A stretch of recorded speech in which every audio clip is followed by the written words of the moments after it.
اتراکھنڈ میں uniform civil code نافذ کر دیا گیا جو تمام مذاہب کے لیے یکساں قوانین فراہم کرے گا۔ یہ قانون شادی، طلاق، وراثت اور گود لینے جیسے معاملات میں یکسانیت لانے کے لیے بنایا گیا، لیکن اس کے کیا اثرات ہوں گے؟ کیا دیگر ریاستیں بھی اسی راہ پر چلیں گی؟ آئیے دیکھتے ہیں اس بارے میں کانگریس لیڈر عثمان الحاجری کی ہمارے نمائندے محمد اقبال سے خاص بات چیت۔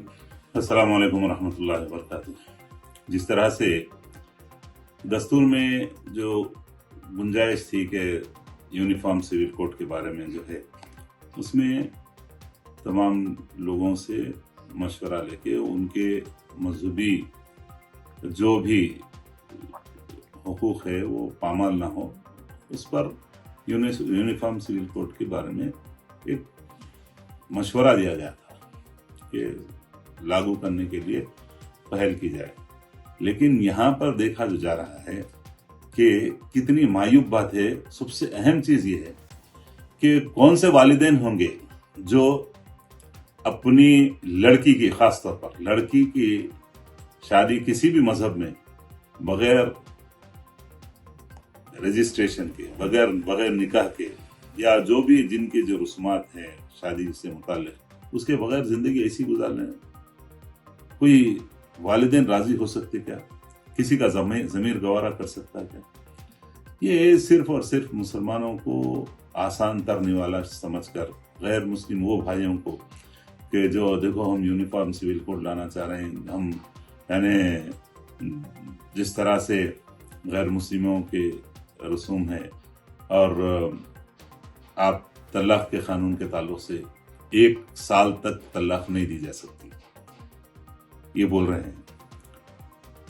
اگر لڑکا نامرد رہا تو اگر شادی ہو گئی، بعد میں پتہ چلا، تو 1 سال تک اس سے کسی صورت میں بھی گزارا اس کے ساتھ ہونا چاہیے۔ کون سا قانون ہے؟ کیا تعلق ہے اس سے؟ کون سے چاہیے؟ کون سا قانون ہے؟ کیا تعلق ہے اس سے؟ کون سے معاشرے میں اس بات کی اجازت ہے؟ اور وراثت میں جس طرح سے مداخلت کی جا رہی ہے، لڑکی کو لڑکے کو برابر کا حق جو دیں، لڑکے کے لیے یہ دیکھیے اللہ تعالیٰ کا قانون ہے۔ الحمدللہ ہم خوش نصیب قوم ہیں اللہ کے فضل سے، جو دنیا میں اللہ کے فضل سے آسمانی کتابوں میں آخری کتاب قرآن پر الحمدللہ، جو قرآن میں جو احکامات اللہ کی طرف سے ہم کو نازل کیے گئے، واضح طور پر ہر ایک کے حقوق بتا دیے گئے، اور اس میں صراحت یہ ہے کہ لڑکا جو ہوتا والدین کے ساتھ رہتا، والدین کے ساتھ زندگی گزارتا، لڑکی شادی ہونے کے بعد وہ اپنے سسرال چلی جاتی۔ لڑکی کا حق بحیثیت بیوی، بحیثیت بیٹی، بحیثیت ماں اسلام میں رکھا گیا ہے۔ لڑکی کا حق اس کے مطابق رکھا گیا ہے، اور زبردستی یہ اس طرح سے شوشہ پیدا کیا جا رہا ہے کہ یعنی مسلمان شریعت میں برابر کے حقوق نہیں ہیں۔ ہمارے پاس جو حقوق دیے گئے کسی دوسرے مذہب میں الحمدللہ یہ حقوق نہیں دیے گئے، کیونکہ یہ حق اللہ تعالیٰ نے قرآن شریف میں الحمدللہ واضح طور پر ہم کو کس کے حقوق کتنے ہیں بتا دیے ہیں۔ اور یہ بہت سی چیزیں صرف اور صرف یہ بی جے پی RSS جو ہے اپنے ووٹ بینک پالیٹکس کے لیے، یہ ہمارے جو غیر مسلم بھائی ہے، ہندو بھائی ہے، ان کو خوش کرنے کے لیے یہ کھیل رہی ہے، اور اس کے ذریعے سے جیسا پہلے لے کے چلے کہ بابری مسجد کے نام پہ، رام مندر کے نام پہ ووٹ لیے، پھر ٹرپل طلاق کے نام پہ کیا ہوا؟ کتنے طلاق، ٹرپل طلاق کے بارے میں جو قانون نافذ کیا گیا، بتائیے 100 کیس بھی اس میں سزا ہوئی کیا؟ یہ سب صرف اور صرف شوشہ چھوڑا جا رہا ہے۔ کچھ ایسے لوگوں کو تیار کر کے سامنے لایا جا رہا ہے جو اسلام کا لباس اوڑھ کر، اور کھلے عام کئی لوگوں کے سامنے آ چکی ہیں وہ باتیں، جو اسلام کا لباس اوڑھ کے اسلام کے خلاف بات کرنے کی، حقوق کی بات کریں، جبکہ ان کو حق کیا ہے معلوم ہی نہیں ہے، حقوق کیا ہے معلوم ہی نہیں ہے۔ اور میں اس کو صرف اور صرف ایک سیاسی ہتھ کنڈا ہے، جس کے ذریعے سے ووٹ حاصل کرنا. پہلے سے جس طرح سے بی جے پی کا تھا، اب جو وہ لوگ یونیفارم سول کوڈ نافذ کیے ہیں ایک ریاست میں، یہ صرف اور صرف دلی کا الیکشن یا آئندہ الیکشنوں کو جیتنے کی یہ پرفریب ان کا یہ حربہ ہے، تاکہ غیر مسلم بھائی اس سے خوش ہو جائیں. اور ہم سختی سے ہم یہ جو یونیفارم سول کوڈ کو جس طرح سے نافذ کرنے کی کوشش کی جا رہی ہے ملک بھر میں، ہم اس کی مخالفت کرتے ہیں. حقوق تمام کے تمام دیگر اقوام بھی ہے، ان کو بھی ان کے بھی حقوق، ان کا الگ رسم و رواج ہے، ان کے الگ یعنی قوانین ہے.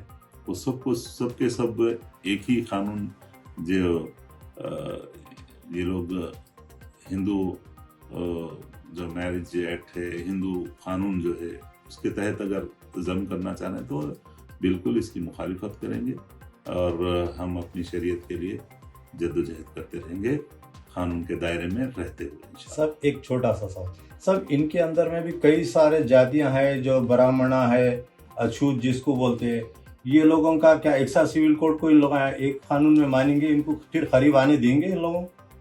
برہمنوں کی جہاں تک وہی ایجنڈا استعمال کرنے کی کوشش کر رہے ہیں، اپر کاسٹ کا. یہاں پر شودر دیگر جو جاتے ہیں چھوٹی چھوٹی، اور S C S T B C آدیواسی، تو ان لوگوں پہ قوانین الگ الگ ہیں ان کے. اور یہ جو چند فیصد لوگ ہیں، 10-15-12% لوگ، وہ جو چاہتے ہیں کہ یہاں پر ایک سا سول کوڈ قائم ہو، ہندو راشٹر بنے، یہ اس کی طرف پہل کرنے کی کوشش ہے. اور مسلمان پہلا نشانہ ہے، بعد میں دوسرے مذاہب بھی اس کے نشانے پہ، ان کے نشانے پہ ہے. ان کے عزائم دوسرے مذاہب کو بھی اسی طرح ان کو بھی مداخلت کر کے اپنے تحت کر کے یعنی دبا کے رکھنا. اور یہ سبھی چیز دیکھ رہے ہیں کہ نام تو لیا جا رہا ہے ہندوتوا کا، یا جو ان کے عزائم کے تعلق سے باتیں ہو رہی ہیں، ان کے اپنے ساتھیاں اس ملک کی دولت لوٹ کر بھاگ رہے ہیں.